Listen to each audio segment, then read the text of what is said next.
Welcome to the Poor Man's Gourmet Kitchen, where we share gourmet recipes at a low-budget wonder. Now check this out.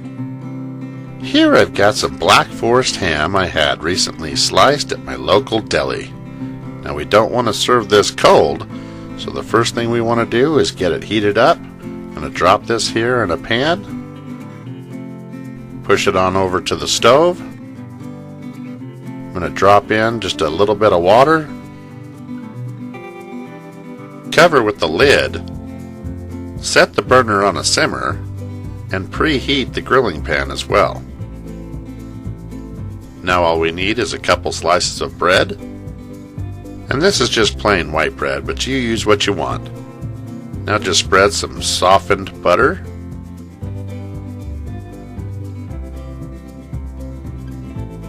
on both pieces I might add. And it's not a bad idea to use an all-purpose seasoning like this one here to season the outside of the bread where we just buttered. This will give it that garlic bread effect when we're done grilling. Then I always close the two pieces together with the butter side in to prevent mess. Now I like to grate some low moisture mozzarella cheese to make our sandwich cheesy, and some Swiss cheese to give it an edgy bite. I just mix these two together. Now we'll just pull our two slices of bread apart, place one piece butter side down in the center of the skillet.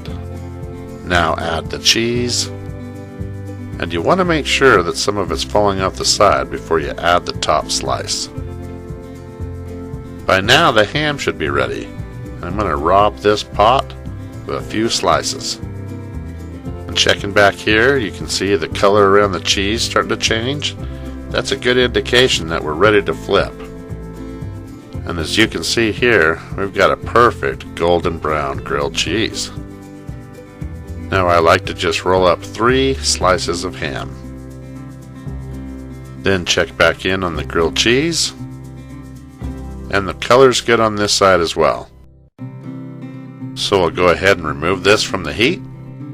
Go ahead and set that down, and just as soon as you can stand it, go ahead and take those two pieces and pull it apart with your fingers. Oh yeah, that's some serious cheese. Now just add the ham. If you like this video, don't forget to give me a thumbs up and subscribe to my channel. Now just close it back up. And of course, with your sandwich, you can eat it whole or you can cut it in half like this. I grew up eating these with some tomato soup, but let me show you what else I like to do. Ketchup, mayonnaise, and some balsamic vinegar.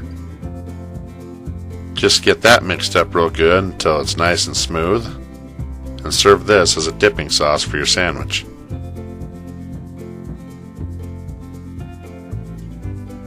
And there you have it. Grilled ham and cheese right here in the Poor Man's Gourmet Kitchen. Thank you for watching, and be sure to stop by PoorMansGourmetKitchen.com for more recipes and exact ingredients.